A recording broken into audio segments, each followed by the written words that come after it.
Minhas tardes na Biblioteca Pública Municipal de São Leopoldo, Olavo Bilac, na Praça 20 de Setembro, complementaram a biblioteca do meu pai, que era um advogado e professor, nas bibliotecas que eu pude no Colégio São José, onde eu me formei, e depois na Unicinos, onde eu fiz a primeira graduação. Este acesso de estudantes a livros é absolutamente fundamental. Livros são sempre, sem exceção, absolutamente sementes, garrafas lançadas ao oceano. E hoje eu estou aqui, porque esses livros me trouxeram aqui. Eu queria dizer aos jovens, sempre, se eu pudesse dar um único conselho na vida, é: leiam. Leiam muito. Por quê? Porque lendo você cria opinião. Há pouco a repórter perguntava: você é guru dos jovens? Eu espero que não. Guru é uma coisa terrível, tem que comer arroz integral, tem que vestir roupa estranha, tem que fazer mantra. Guru tem que morar em caverna, tem que dizer Aum. Eu não quero ser guru de ninguém. Eu quero dizer de igual para igual as coisas que eu aprendi, que eu li e que eu sei. Eu quero que as pessoas ouçam e digam: isso eu não concordo. Isso é inteiramente estranho ao meu mundo. Isto eu acho que é equivocado. Isso eu apoio. Isto diz o que eu penso, isso me fez pensar mais. Acima de tudo, que eu seja exclusivamente uma espécie de alavanca, uma espécie de processo inicial, para que a pessoa possa descobrir a ela. Então, meu segundo conselho, depois de ler muito, é: não tenham gurus. O Ralá Ricota tem uma tirinha muito bonita, que ele diz: eu sou o anti-guru. E o grupo dele diz: salve anti-guru, salve anti-guru. Então, evitem gurus no sentido da autoridade, porque conhecimento não implica autoridade. Ele pode implicar competência e não autoridade. Eu darei mais ouvido a quem eu suponho que naquela área me fornece mais luzes. Darei menos ouvido a pessoas que forneçam menos luzes. Vivemos um mundo líquido, segundo meu grande guru, o Bauman. Vivemos um mundo líquido, mundo onde uma das características que o Bauman não desenvolve, mas que eu acrescento a ele, é a doxa, a opinião. A palavra doxa em grego, a opinião, ela é vista com certa resistência na filosofia, em oposição à chamada episteme. Eu sempre quis ver em Libras episteme. Episteme. Guardaram, gente? Episteme. Quando vocês tiverem uma pessoa com problemas autistas, episteme é assim agora. Depois tem que explicar o que é. Mas eu não vou utilizar palavras complexas, porque meu objetivo não é exatamente uma exposição sistemática de história ou de filosofia. Meu objetivo é que nós tenhamos nessa tarde uma experiência importante, em que eu possa dizer a vocês e vocês possam reinterpretar, redarguir e ressignificar a seguinte ideia: como e por que o processo de letramento que eu tive produziu um leitor, e o processo de leitor produziu um cidadão e um profissional. Podemos aprender de muitas formas. Aprendi muito com meu avô, que criava porcos e plantava em São Leopoldo como imigrante alemão. Aprendi muito com ele. Aprendi muito com pessoas relativamente simples. Mas hoje eu quero falar do aprendizado que eu tive com livros. E a primeira memória que eu tenho na biblioteca do meu pai era uma coleção da Companhia Editora Nacional das obras de Monteiro Lobato. E eu comecei a descobrir o Sítio do Pica-Pau Amarelo muito cedo. E li sistematicamente tudo que havia lá, Reinações de Narizinho. Li lá a gramática da Emília. Li sobre o próprio sítio. Acompanhei o saber intuitivo da Dona Benta, o saber intelectual do Visconde de Sabugosa e o saber mágico popular da tia Anastácia. Acompanhei o saber absolutamente mágico da Emília e percebi as nuances que Monteiro colocava nessas ideias. Hoje, poucas crianças, eu acho, é uma hipótese minha hoje, tem essa ideia sobre o Monteiro Lobato. Li outras obras como A Ilha do Tesouro, de Stevenson. Li Robinson Crusoe, de Daniel Defoe. Li as obras como As Viagens de Gulliver, obras que me obrigavam a ir ao dicionário, a expandir a imaginação, a trabalhar dentro de mim a possibilidade de um mundo alternativo. A minha imaginação foi poderosamente incentivada por essas obras, a minha imaginação foi poderosamente trabalhada, porque autores geniais me tiraram, vou usar essa palavra num sentido técnico e não moral, me tiraram da mediocridade do meu meio e me lançaram num universo muito maior. Pude viajar no tempo e no espaço, num período em que as viagens que fazíamos dominantemente era ir a Gramado ou ir a Tramandaí. E depois de Tramandaí voltar a Gramado. E depois fazer passeios curtos e pequenos. Nesse mundo em que as pessoas pegavam menos avião, nesse mundo que os jovens iam para a escola sem tablets e sem celulares, os livros, as bibliotecas, como a do Colégio São José, a irmã Josefa, que considerava arrastar cadeiras a coisa mais grave na humanidade, e nos educava que mais importante que ler ou servir a Deus era não arrastar cadeiras, porque isso atrapalhava o ambiente e colocava um feltro debaixo de cada cadeira. Através dessa disciplina, através dessa ordem que lá era constituída, eu fui aberto para um mundo que me tornou de uma pessoa muito local, numa cidade pequena da grande Porto Alegre, me tornou um cidadão do mundo e com uma curiosidade imensa. Depois fui descobrindo autores mais densos em outras obras. Toda a minha geração adolescente leu Hermann Hesse. Os jovens anotem essas palavras que o tio vai dizer. Agora vamos falar de coisas antigas. Hermann Hesse nos encantava com Siddhartha.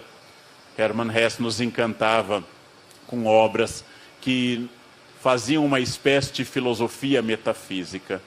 Depois descobríamos Erich Fromm em livros como Ter ou Ser, O Dogma de Cristo e assim por diante.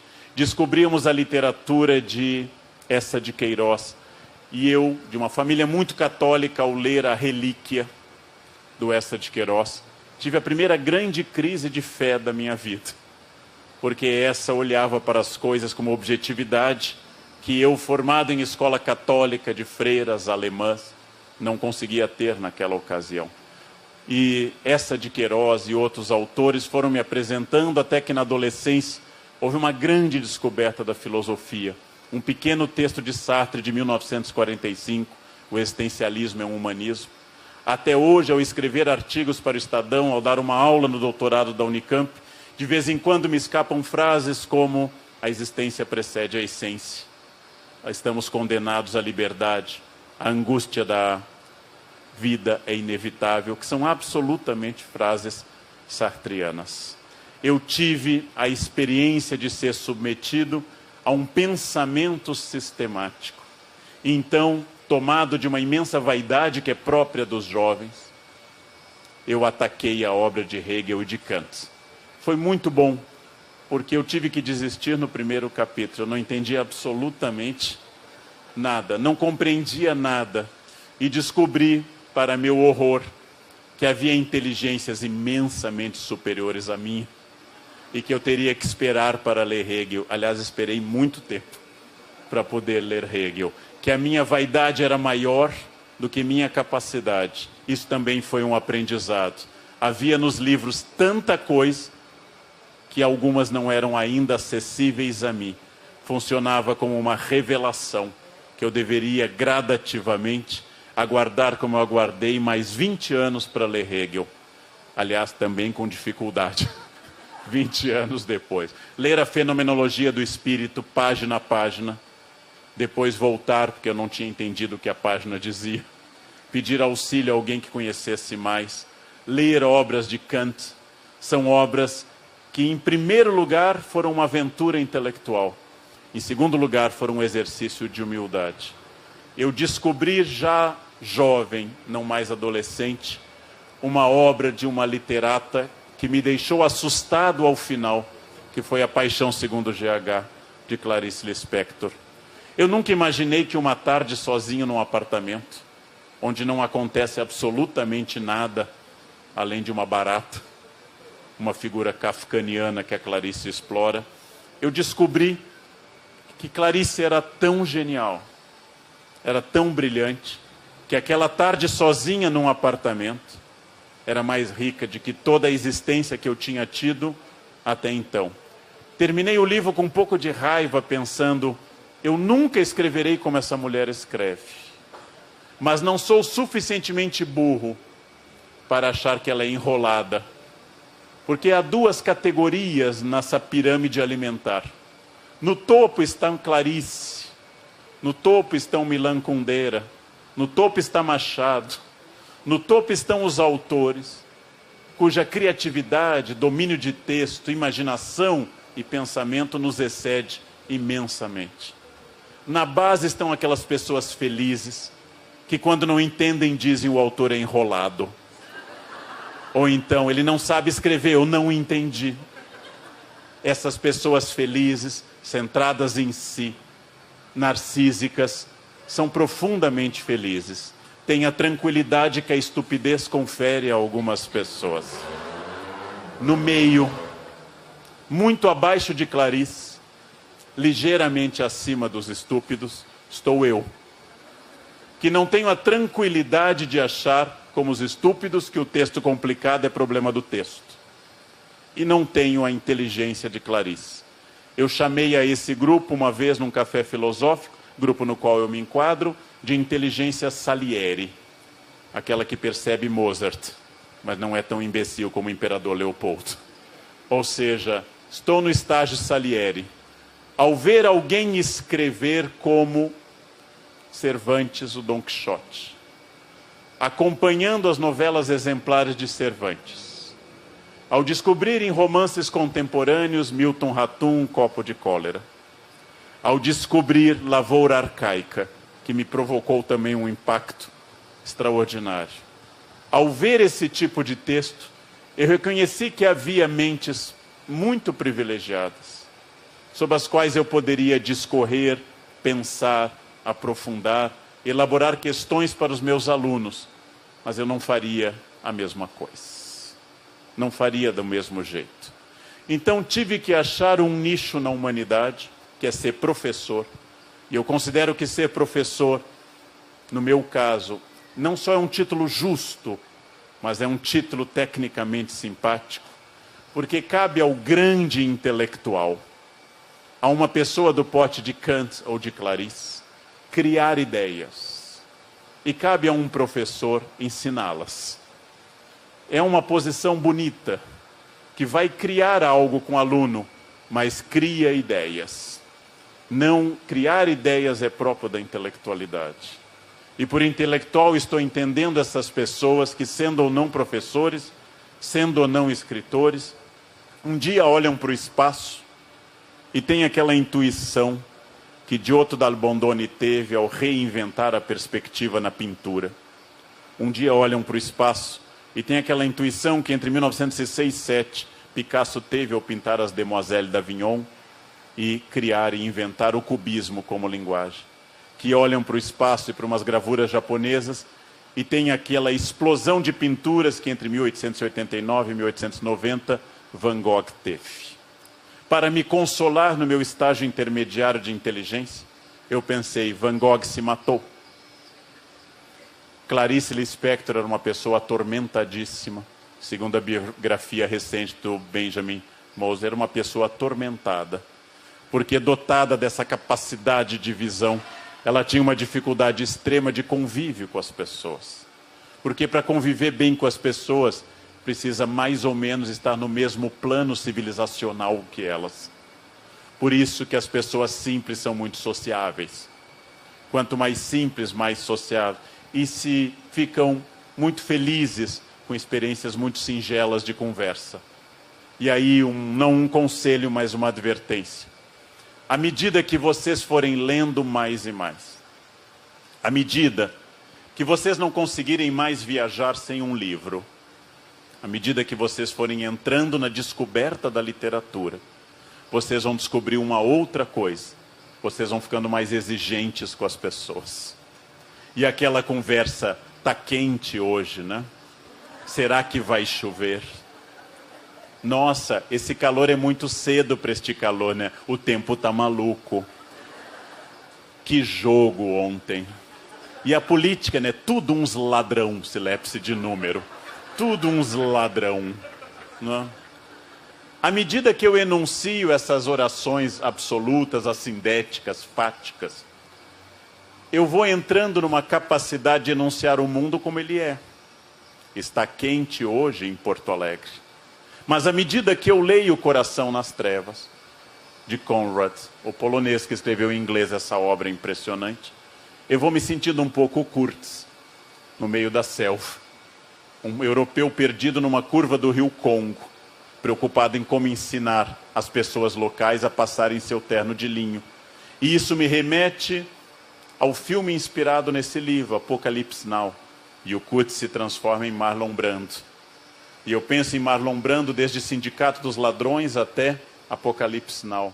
E a minha cabeça deu 10 voltas enquanto alguém me diz, tá quente hoje, né? Nossa, que calor. Isso me torna mais feliz? Provavelmente não. Vocês sabem que intelectuais e mesmo pessoas muito versadas raramente são muito felizes. A universidade não é um local de felicidade intensa. Se alguém não passou por uma universidade, talvez tenha uma outra sensação, mas felicidade não é própria da universidade. Uma reunião de departamento não é uma reunião de pessoas que flutuam no espaço das ideias e são iluminadas pela luz da razão e se referem umas às outras através de raicais literários sofisticados. Uma reunião de departamento, em qualquer departamento, é quase sempre idêntica a uma reunião de pessoas não formadas, só variando o vocabulário. O ressentimento, a inveja, a fofoca, tema do meu livro pela editora da Unicinos, a detração, a dor pela existência do outro, são iguais todas entre pessoas que vendem balas no mercado de Porto Alegre e pessoas que estão nos departamentos, especialmente da área de humanas, de longe a mais problemática de todas as áreas. Fazendo parte de uma banca, onde o presidente da banca era médico por causa de um estatuto específico da universidade em São Paulo, o médico ficou assustado que nós, historiadores e filósofos, levássemos tanto tempo para decidir sobre alguma coisa. Quando uma colega disse que o conceito de liberdade da professora candidata não era correto, o médico se irritou e disse, se eu levasse tanto tempo para decidir como os senhores, meus pacientes estariam todos mortos. Eu o consolei dizendo, mas doutor, nós somos historiadores. Todos os nossos pacientes estão mortos há bastante tempo. Nós não perdemos ninguém, né? E como nós não temos nenhum risco de processo ao analisar Alexandre o Grande, ou o Quilombo de Palmares, ou outros episódios, não temos o risco de processo. O resultado é que nós temos uma liberdade de pensamento muito grande, especialmente na área de humanas, onde a utilidade prática e de mercado não é um imperativo categórico como em outras áreas. Nós, quando optamos por fazer história, filosofia, antropologia, ciências sociais, quando optamos por fazer alguns desses cursos, a primeira tarefa é explicar à família por quê. Por que você foi fazer esse curso? Você é tão inteligente, por que não faz direito? Que também é área de humanas, né? Também é área de humanas. Por que você não faz um curso, etc. Quem opta por direito, engenharia ou medicina, 3 áreas fundamentais para a espécie humana, pelo menos não precisa explicar à família o motivo da sua escolha. E quando eu sou obrigado a perguntar, mas a escolha não deveria pautar a felicidade, a realização, a inserção social, a relevância política da escolha, as pessoas têm a mesma reação do médico. Sim, mas o que você vai comer? O que você vai comer. E quando eu penso que quem me diz isso está opondo entre a vida imanente contra a vida transcendente que eu proponho, entre o aqui e agora, o ich et nunc da matéria e o além do homem, entre esse Übermensch que é para Nietzsche, o homem que vai além da compreensão imediata, eu sinto que nós estamos falando duas linguagens distintas, não inválidas ou não melhor uma do que a outra. Provavelmente, trancados uma semana numa sala, sentiríamos mais falta de comida do que de um volume de Schopenhauer. Porém, em condições normais de temperatura e pressão, um exercício de leitura não é apenas algo que transforma o mundo, mas transforma o meu mundo. A área de humanas é indiferente, a área de humanas é inútil, a área de humanas é algo que sem a qual ou com a qual o mundo fica tal qual está. Temos um argumento curioso contra isso. Todos os ditadores, sejam de direita ou de esquerda, mexeram na área de humanas. Porque entenderam que ali na escola de ensino médio e no curso superior, as aulas de história, filosofia, ciências sociais poderiam incomodar o poder. Aparentemente, Hitler, Médici, Pinochet tinham mais atenção com a história do que talvez nós mesmos, porque fizeram reformas nessas áreas, exatamente nessas áreas.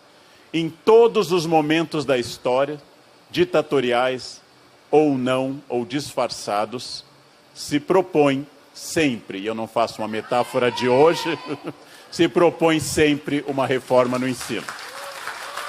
Bem, aparentemente, nós não damos a importância a essas áreas que os governantes dão. Porque aparentemente não se mexe em outras áreas, mas se mexe sempre nesse ensino. Ora, eu posso pensar através da matemática, eu posso pensar através da gramática, aliás, a gramática é um grande exercício de pensamento e de hierarquia de mundo. Eu posso pensar através da história, eu posso pensar através da educação física. Mas as ditaduras dão uma importância imensa à área de humanas. Talvez seja uma homenagem indireta que nos prestem. Quando me questionaram no Roda Viva, eu quis dizer que até eu gostaria que nós, professores do ensino médio, conseguíssemos produzir no aluno um questionamento maior. Porque vamos partir da hipótese fantasiosa que todos os professores de História e Filosofia do planeta Brasil sejam marxistas convictos. É uma fantasia.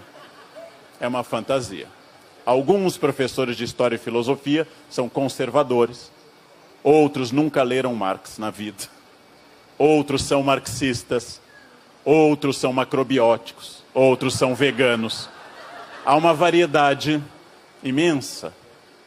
Mas vamos supor que nós sejamos militantes de extrema esquerda, como um certo ramo do pensamento conservador fez supor. Partamos dessa hipótese fantasiosa. Todos os alunos que passaram por mim, sem exceção, nos 20 anos que dei aula no ensino médio, tentando fazer como prevê a LDB desde 96, mas a nossa Constituição desde 88, que o ensino seja plural, característica prevista na LDB, documento que eu recomendo a quem está debatendo educação, para começar a estudar um pouco. Todos os meus alunos terminam o ensino médio não pensando num sindicato, mas num iPhone 7. Aparentemente, este poder que nos atribuem não é tão grande. Passo toda a minha vida de professor na faculdade, na pós ou no ensino médio fundamental que fui, falando do absurdo histórico da construção do pensamento racista, de todos os pensamentos humanos. Os dois preconceitos mais danosos à civilização são a misoginia e o racismo. Ao falar da misoginia e do racismo, eu queria dizer o óbvio, gente, que as pessoas não deveriam falar dos seus preconceitos. Não por vaidade ou humildade, mas porque ao falarem dos seus preconceitos, elas deixam clara sua limitação. Todo racista é alguém com uma limitação intelectual profunda, porque se fosse capaz de pensar, saberia que não há nenhum embasamento possível, racional, apenas a constituição histórica de um discurso, que era preconceito até o XIX e virou tentativa científica no século XIX em diante. E essas pessoas entenderiam que o preconceito é um erro, mas este erro leva à morte. A morte de um verdadeiro genocídio de jovens, especialmente rapazes negros na periferia de todo o país. E a morte de mulheres. E apesar do nosso esforço como historiadores, como filósofos, como antropólogos, o fato de que, segundo pesquisa da Folha de São Paulo, mais da metade dos brasileiros acha que o estupro é causado por atitude da mulher, aí eu tenho vontade de me aposentar um pouco antes, porque eu sinto que eu não fiz nada, que não tem esperança, que a gente deve se refugiar na Ilha da Pintada, cada um numa cabana, e se defender porque o Armagedon chegou, porque é o fim da civilização. Como é possível uma cabeça elaborar este pensamento? Não se trata de opinião política. Opinião política é desejável. É possível ser um bom pensador conservador. Disse domingo no meu artigo que há excelentes filósofos conservadores, há excelentes autores conservadores, há excelentes autores de esquerda, porque o pensar abomina gaiolas, o pensar abomina molduras. E eu devo ler com atenção Adam Smith, e devo ler com atenção Marx, devo ler com atenção todos os autores que pensaram a sociedade de uma forma ou de outra, para oferecer a minha opinião a partir disso, e a minha posição. Ora, se eu digo não lerei Adam Smith, porque ele é um capitalista, eu vou ter que lembrar que Karl Marx construiu toda a sua teoria a partir de Adam Smith. Eu estou rejeitando a raiz para me deleitar com as folhas. Eu preciso ler os grandes liberais para entender os grandes socialistas. Eu posso ter uma posição política A ou B. Para ler, eu não posso fazer uma leitura previamente ideológica. A minha análise pode ser partidária, inclusive. Não há problema em ser partidário, mas eu tenho que pensar. E aqui eu quero me referir, por fim, a algumas das obras que, com certeza para mim, exclusivamente para mim, isso não é válido para todos, marcaram definitivamente a minha biografia. Em determinado momento do ensino médio, em São Leopoldo, o professor de História, que depois seria meu professor na faculdade, professor José Alberto Baldiceira, pediu que lêssemos Romeu e Julieta de Shakespeare. Era a primeira vez, aos 14 anos, que eu lia, que é a idade boa para ler Romeu e Julieta. 14 anos. Apesar de ser uma obra cética sobre o amor, ela é relida a partir do século XIX como uma defesa do amor. Romeu tem prováveis 15 ou 16 anos, Julieta 14. Romeu está apaixonado por Rosalind no ato 1. Romeu vai a uma festa, olha Julieta e esquece Rosalind. Diz que só há Julieta, nunca pensou em outra mulher. Os dois se encantam. Na noite de domingo para segunda se encontram na sacada de Julieta, em Verona. Casam-se na terça-feira. Têm uma única relação sexual na terça para a quarta. E morrem na quinta de manhã. O amor mais perfeito do Ocidente começou domingo à noite e terminou quinta de manhã cedo. Na verdade, ele termina quarta, quando Romeu vai para Mântua. Quinta, eles já não se veem mais vivos. O amor mais perfeito do Ocidente durou 72 horas e só teve uma relação sexual. Se Julieta tivesse escutado aos seus pais, teria morrido, casada com o Conde Paris.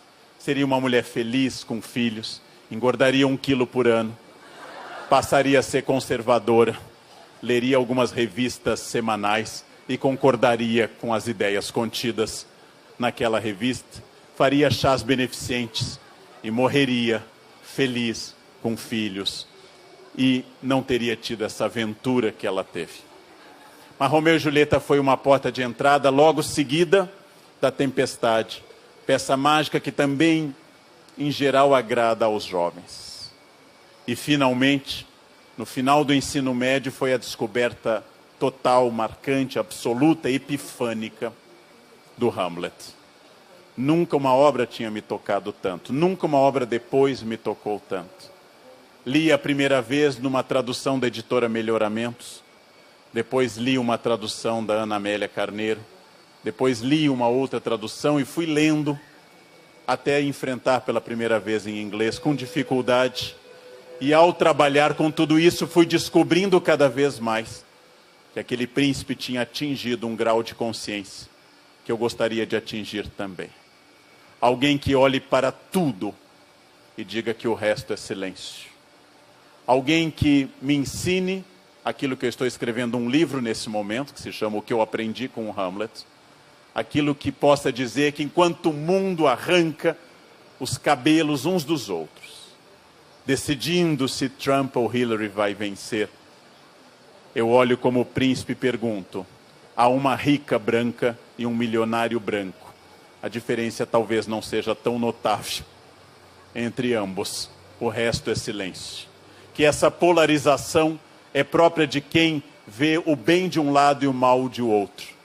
E o próprio Hamlet diz, pouco antes do seu duelo com o seu ex-quase cunhado, que se a loucura de Hamlet te ofendeu, Hamlet também foi ofendido, e a loucura de Hamlet é inimiga do próprio Hamlet. Ou seja, afasta-se até da sua paixão, e é capaz de, ao mesmo tempo de dizer tudo isso, resumir que a vida é feita de escolhas, e escolhas implicam perdas. E ele traduz isso dizendo ser ou não ser. Tenho trabalhado sistematicamente em livros, em palestras, em aula, 2 temas que são da minha paixão. Um é o Hamlet e a outra é a intolerância. Quando o Enem faz 2 perguntas, uma sobre intolerância e outra sobre o Hamlet, começam a achar que eu virei também guru do Enem ao inspirar essas questões. Na verdade, são questões fundamentais. Disse mais de uma vez, inspirado em Etienne de la Boétie, o filósofo francês do século XVI, grande autor do discurso da servidão voluntária, que eu só posso me ofender se eu não me conhecer. Que todas as pessoas que são éticas têm amigos, que todas as pessoas que não são éticas têm cúmplices, que os canalhas se entretemem e as pessoas honestas têm afetos. E que este é o grande prêmio da honestidade, gente. E por quê?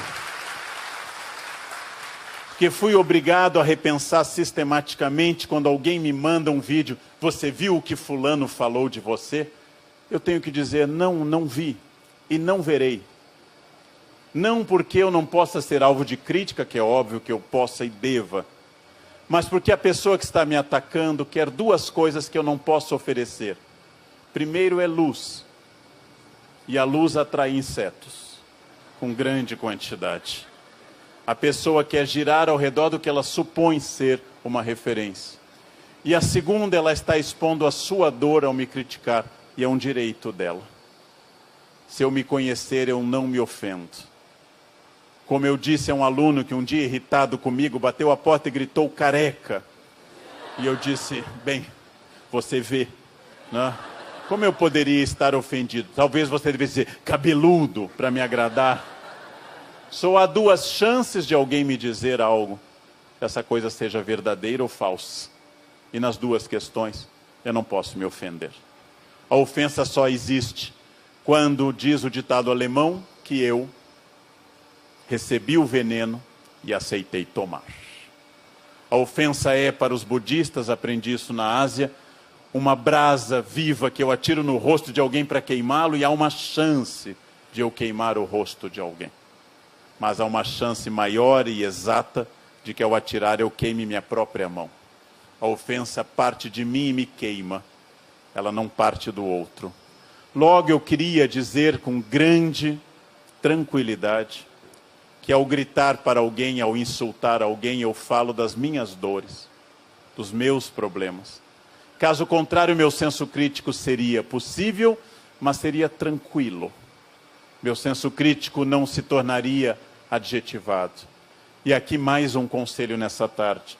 Diante de alguém que chega a vocês com os olhos exaltados, diante de alguém que chega a vocês furibundo, gritando e falando de algum ponto de vista que pode ser religioso ou ateu, pode ser católico ou pentecostal, pode ser petralha ou coxinha, mas essa pessoa gesticula e diz: você não vê com clareza. Meu conselho, ouçam o tio: afastem-se. Não há nada a aprender com alguém assim. Esta pessoa é um coquetel molotov de passionalidade. Esta pessoa é uma nave desgovernada. E como diz o príncipe, mostre-me um homem sem paixões e eu o seguirei. Porque a pessoa sem paixões tem discernimento. É preciso dizer ideias com clareza, contestá-las com clareza, aceitá-las ou não, mas a passionalidade mostra o quanto ela me incomoda, o quanto é a minha dor presente ali. E o Hamlet diz isso ao falar da loucura do próprio Hamlet. Se eu leio, eu me coloco no lugar das pessoas. E ao me colocar no lugar das personagens, ao pensar o que levou a prima Luísa, do primo Basílio, a destruir sua vida, ao pensar no que levou Emma Bovary a matar-se e acabar matando sem querer sua filha e seu marido, ao pensar no que levou Capitu a fazer ou não fazer, o que fez ou não fez, ao pensar no ódio de Bentinho, ao pensar na desconfiança de Dom Casmurro, ao me colocar no lugar dessas personagens, ao acompanhar o final como assassina um tronco e o sempre fiel Peri ao seu lado, ao pensar numa indígena completamente fake como Iracema, capaz de ter um discurso retórico romântico no litoral do Ceará do período colonial, ao pensar em todas as propostas literárias, ao pensar na escravizaura, ao pensar no moço loiro, no bom mulato, ao pensar na normalista, ao pensar na Luísa da Carne, ao pensar em todas essas personagens, eu fiz um exercício de compaixão, do latim compassio, sentir junto.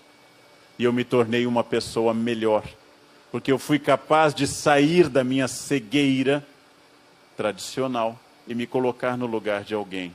Ler me transforma, porque ler me insere num grupo maior. Todas as vezes que eu enfrentei um outro autor quase comparável a Shakespeare, no efeito que teve sobre a minha alma, que foi Dostoiévski. Toda vez que eu tive que pensar em Raskolnikov, na cena que ele mata as irmãs e eu sozinho em casa assustado. É importante dizer que eu li a primeira versão do Crime e Castigo numa tradução da editora Globo feita do francês. Uma edição muito bem cuidada, mas feita do francês. O francês tem o poder de tornar tudo simpático, elegante. Quando eu li a primeira vez, se não faz muitos anos, traduzido direto do russo, eu tive acesso a um outro livro. O russo tem uma secura narrativa e uma beleza literária única. O francês, tudo que diz, torna simpático. Allez à la merde. Oui, je m'en vais. Tudo é simpático, tudo é doce em francês.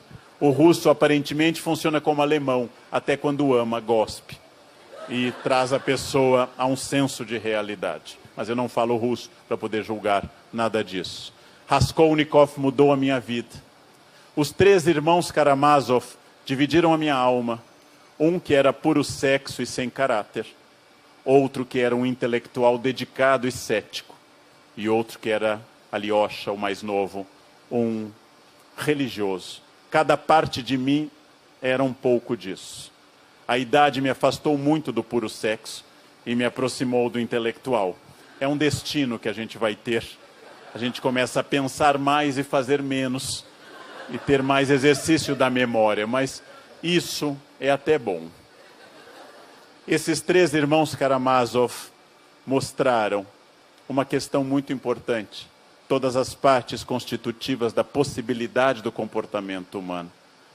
Quando eu fiz aquilo sobre o qual já escrevi tanto, e ingressei no trecho do Grande Inquisidor do Dostoiévski, no qual o cardeal de Sevilha entrevista o próprio Jesus que fica mudo, eu nunca li um questionamento sobre a natureza humana tão denso em toda a minha vida. Ao terminar esses trechos, eu emergia um pouco assustado, às vezes chorando, às vezes com medo, às vezes simplesmente em silêncio, imaginando como é possível isso, que dimensão da humanidade isso me oferece, como eu sou pequeno diante de tudo mais. E aqui vem o último grande benefício da leitura. Quem não lê será muito mais sozinho e solitário do que quem lê. Porque necessariamente, em algum momento, nós estaremos sozinhos. Necessariamente eu não estarei com as pessoas que eu gosto. Em algum momento, em especial a partir da minha maturidade, eu estarei mais sozinho. Quem tem filhos, então, tem uma chance de solidão enorme no final. E mais dura ainda do que qualquer outra. A solidão a dois ou individual é uma solidão pesada. E eis que está ali na minha estante, ou está no meu tablet, a possibilidade de formar uma amizade temporária com Kafka e acompanhar alguém que tem a infelicidade de virar uma barata, ou um inseto, como diz o livro, que não cita barata.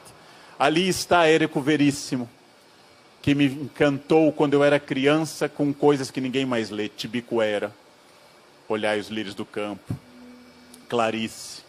E depois, quando descobri O Tempo e o Vento, até hoje citei, hoje de manhã, como eu acompanhei Ana Terra, Pedro Terra, o Capitão Rodrigo, como eu acompanhei Rodrigo Cambará, como eu acompanhei a luta pelo sobrado, como eu acompanhei essa reflexão sobre a história e sobre o Rio Grande do Sul.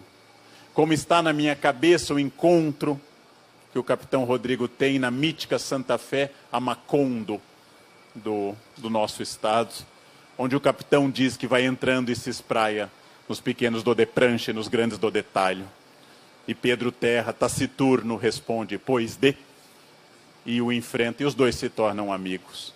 Como essa viagem, e principalmente um livro que não faz parte disso, Incidente em Antares, que eu considerei uma das obras mais bonitas do Érico e da minha vida.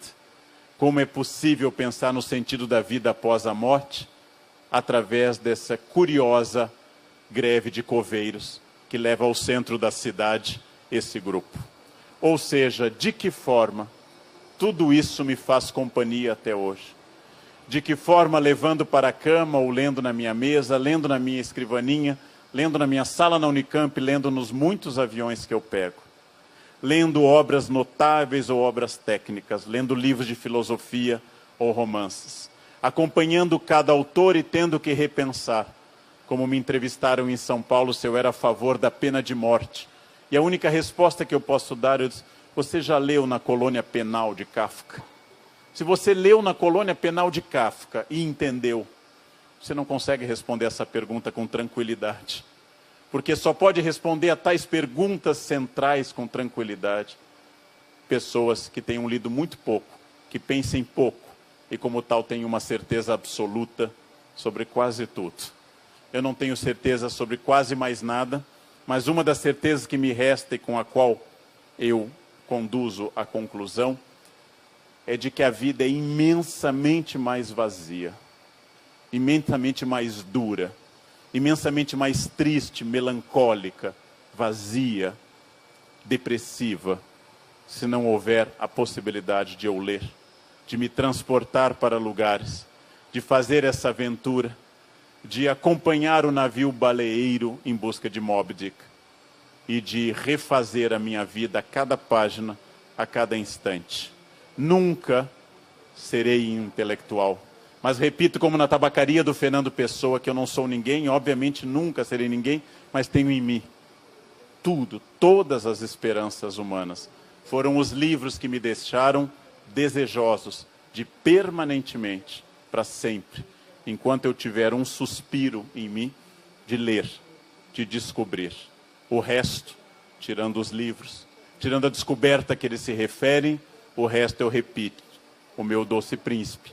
O resto é silêncio. Porque fora dos livros tem este silêncio brutal que hoje se chama redes sociais.